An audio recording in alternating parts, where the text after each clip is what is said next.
Hello everyone, welcome back to my YouTube channel. Today I am going to cover a very important topic. What are the opportunities through GATE exam? Make the most of your engineering degree and discover all the possibilities that the GATE exam offers to you. So coming back to the benefits of qualifying GATE exam. So first benefit is you can go for higher education opportunities in India as well as in abroad. You can go for MS, MTech and PhD and also integrated PhD. Second is research and fellowships. You can go for different research and fellowships that I will discuss later on. Third and the most wanted opportunity is employment opportunity. And through the GATE exam, you can go for different PSUs like IOCL, ONGC, and etc. I'll discuss one by one later on. Before going further, I would like to give some insights about the GATE exam. So, GATE exam is Graduate Aptitude Test in Engineering, which is occurring in engineering, technology, and architecture, and it happens every year.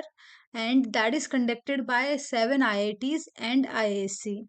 And through the GATE, you can go for different opportunity that we'll discuss later on. So, first opportunity is higher education opportunity in India, and for MTech and PhD, GATE score is valid for 3 years, but for PSU, GATE score is valid for only 1 year. So, if you are going for the MTech, you can go for different institutes like IITs, NITs, BITS, Pilani, private university, and you will get 12,400 per month stipend up to two years, and this course is also for 2 years, but you will get in the colleges which are AICT approved college. I will be giving a link in the description where you can check which are the colleges comes under this category AICT approved. Next is MS. If you want to do Master of Science, so you can go in the IISc, and there are different course which IISc provides for the MS: biotechnology, biomedical engineering, electronics communication engineering, ecology, mathematics, physics and life science. And third one is integrated PhD and PhD. So for the PhD, you can go for IISc, IITs, NITs, IISER, NISER, and NIPER. And in the PhD, you will be getting a stipend of 31,000 for 2 years and 35,000 for the next 3 years. And this is also for the AICT approved colleges.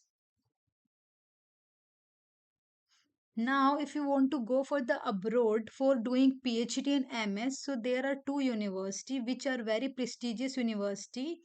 So the universities are NUS National University of Singapore and NTU Nanyang Technology University.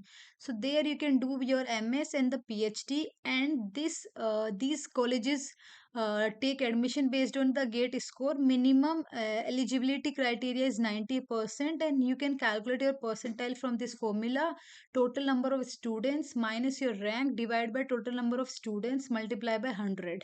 And in the NUS and NTU also, GATE score is valid for 3 years. So it is a great opportunity for you.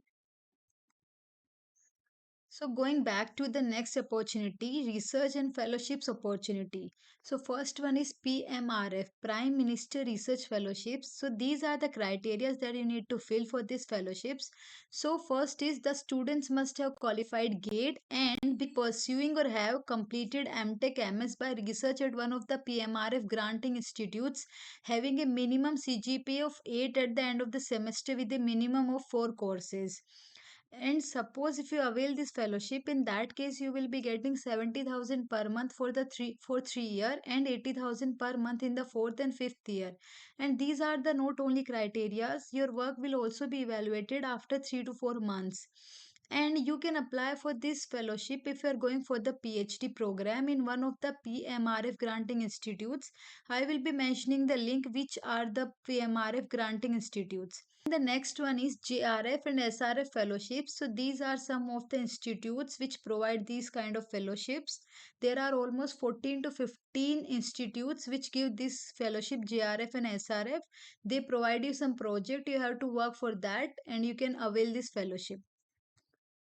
Now I am going to the employment opportunities through GATE. So one and most wanted opportunity is public sector job opportunity, which is PSUs. So, GATE qualified candidates can apply for different PSUs like BAIL, IOCL, NTPC, ONGC, NPCIL, GAIL, CRIBCO, HPCL, and many more. And there are different categories of PSU: Maharatna, Navratna, and Mini Ratna. So, I have mentioned some of the PSU, but there are other PSUs also. Second one is professional enhancement. Suppose if somebody have the interest of teaching in coaching institutes, so in that case this gate score will boost your profile to go for any of the teaching jobs. And third one is private sector job opportunities. There are some private organization like Tata Consultancy Services, Bharat Electronics Limited, which prefer gate scores while recruiting. It's not like that there is a mandatory criteria, but they prefer gate score. So the next is Public Service Commission exam. You should have a valid GATE score to apply for Maharashtra Public Service Commission exam. Thank you all for watching this video. If you like the video, do share and subscribe it.